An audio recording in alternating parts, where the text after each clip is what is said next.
Hey y'all. So I don't know where to look.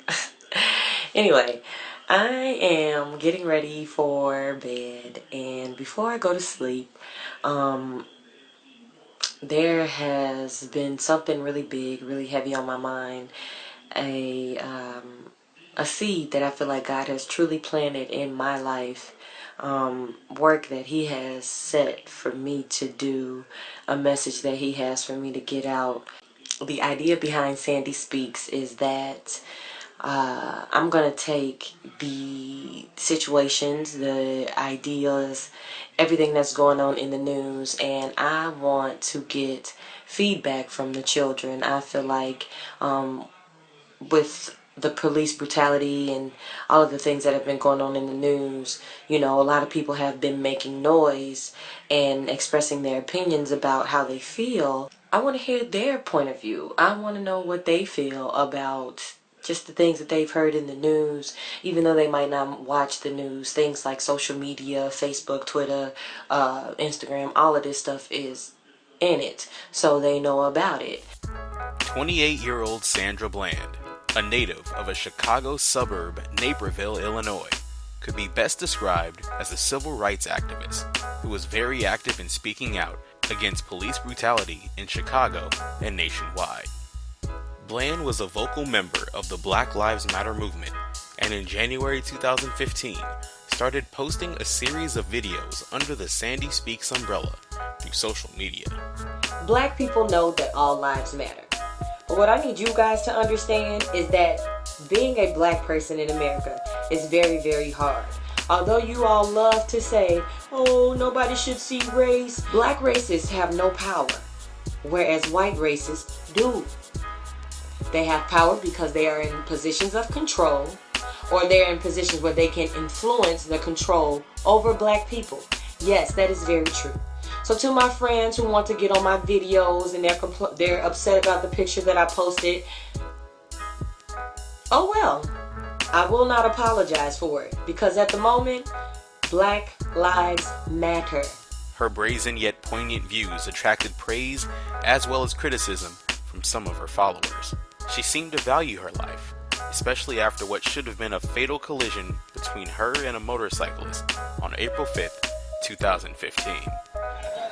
Y'all can't tell me that God ain't good. I'm out here on 290, on my way to the beach, and this is what's in my car. You see that? That's the motorcycle in my car. God is so good. So why would a young woman with so much going for her drive herself to such a horrific conclusion to her life in a lonely jail cell only mere months after this miraculous scene? It's kind of chilly out here this morning, so hopefully you bundled up. Kings and queens, someone proposed me with the question the other day, and I'm a little stuck on it. I was asked, was I trying to racially unite or racially incite? Well, honestly, I feel that my goal is to racially unite. Now, in the process of doing that, some people will be incited, i.e. upset. For someone who was so fiercely devoted to protecting other people's lives, why would she end hers? The question, who is responsible for Sandra Bland's death? Bland had recently moved back to Prairie View, Texas, as she had been due to start a temporary job in August at her alma mater as a summer program associate. On July 10th, she was pulled over on University Drive for a minor traffic violation by State Trooper Brian Encenia. Hello, ma'am. Will it take time patrol? The reason for your stop is you failed to signal the lane change. You got your driver's license and insurance with you?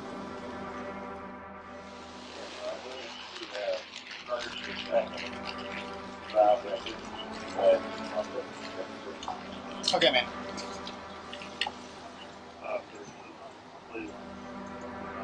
You okay?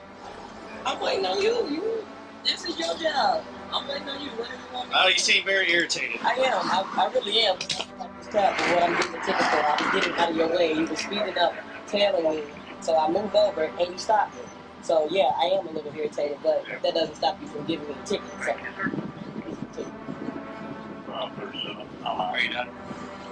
You asked me what was wrong, and I told you. Okay. So now I'm done. Yeah. Okay.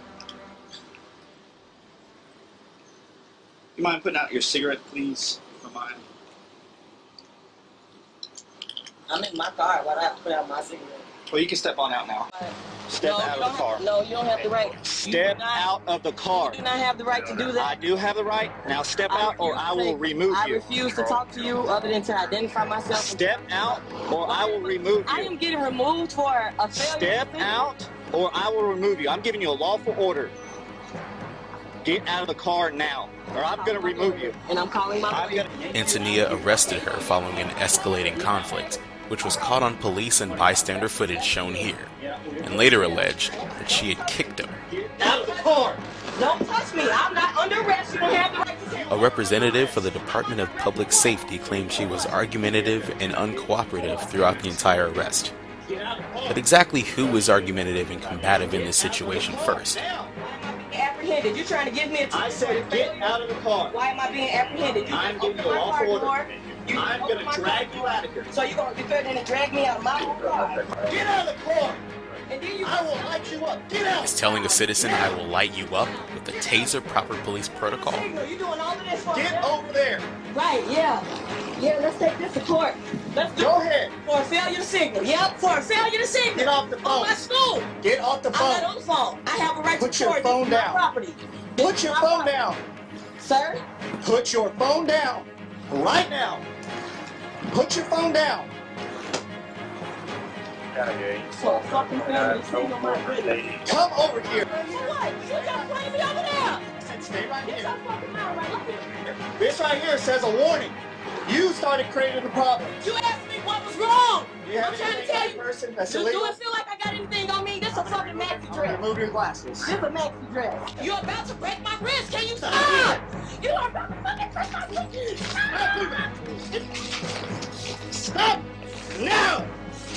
Stop it! Stop resisting, man. If you would stop, and I would tell you. I'm fucking talking Now to you. stop! And you're a real man now. You just slammed me, knocked my head in the ground. I got epilepsy, you motherfucker. Good. As an officer, or even as a human being, if a person with epilepsy screams in agony after you slam their head in the ground, what gives you just cause to approve of this continued escalation? Bland was already subdued with a second officer on the scene. The incident was seemingly well under control. You need to leave. You need to leave.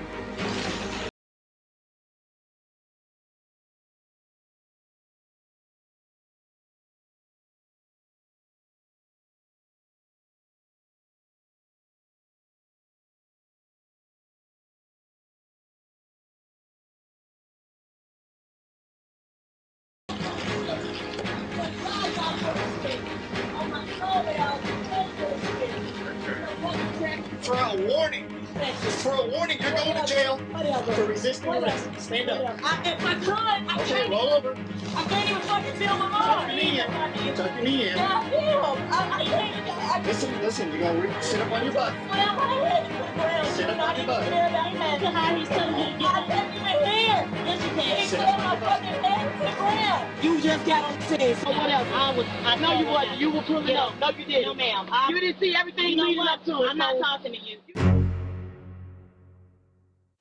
Bland was booked that night at 8:15 p.m., nearly 4 hours after her arrest. She was officially charged with assault of a public servant. Brian Encenia, the state trooper who arrested her, was later placed on administrative duties as a result of, quote, violating procedures for traffic stops, according to police. Bland would spend the next 3 days at the Waller County Jail. If the arrest itself was controversial, her jail stay was even more so. There have been many questions surrounding Sandra Bland's well-being throughout her jail stay, such as, where was her cell phone at the time of processing, and why was there a trash bag in her jail cell? Most of these questions have arisen due to the sketchy circumstances surrounding her arrest and the larger mistrust of the justice system as a whole. Bland's family's testimony, prior accusations of racism against the Waller County Sheriff, and investigators' findings about the traffic stop have fueled skepticism about the case. There is still debate about what actually occurred the final hours of her life, but we do know that the jail failed at several points to evaluate Bland's mental health, and suicides in local jails are becoming more common and are often difficult to explain. We won't try to explain them here, but with every new revelation, there is mounting evidence that the police failed her. If not for severe policy violations both on the road and in the jail, Bland would most likely still be alive today. A previous suicide attempt was noted by Bland on a handwritten medical intake form at jail processing on page 2, although she claimed she wasn't suicidal at the moment further down the page. The attempt came in 2014 by pills. On page 4, however, a computer-generated suicide questionnaire filled out by screening officer Elsa Magnus stated that she did not try to commit suicide prior to her arrest. The page also confirms her earlier assertion of her epilepsy to Encenia.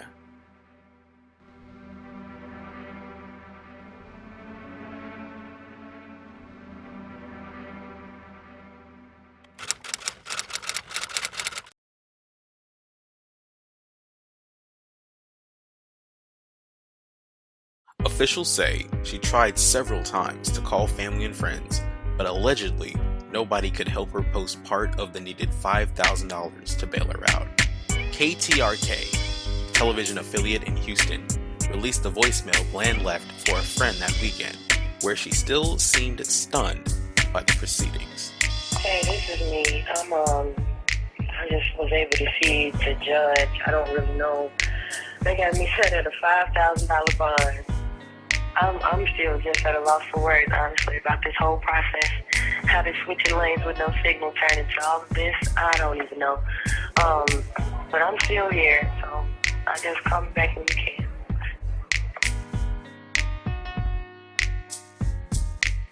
Even with conflicting documents, no precaution was taken for her.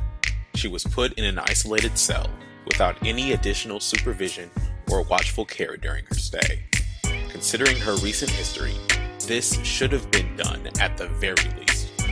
The information that was revealed to them should have urged officers to place Bland on a suicide watch, which means face-to-face welfare checks every 15 minutes. As you can see here, Bland is taken from a holding cell to cell number 95, where she would spend the final 3 days of her life. She was discovered on Monday, July 13th, dead at the age of 28. Authorities claimed jailers found her at 9 a.m., 2 hours after her last check-in. The Waller County District Attorney's Office said that her death would be investigated as a possible murder. Family, friends, and protesters called for an independent autopsy, saying it's unlikely Bland would have killed herself. The results of a second independent autopsy have not been released yet by the family. But what Sandy Speaks wants to do is let my kings and queens know you can do it. We can be successful. It is up to us. You don't have to watch it.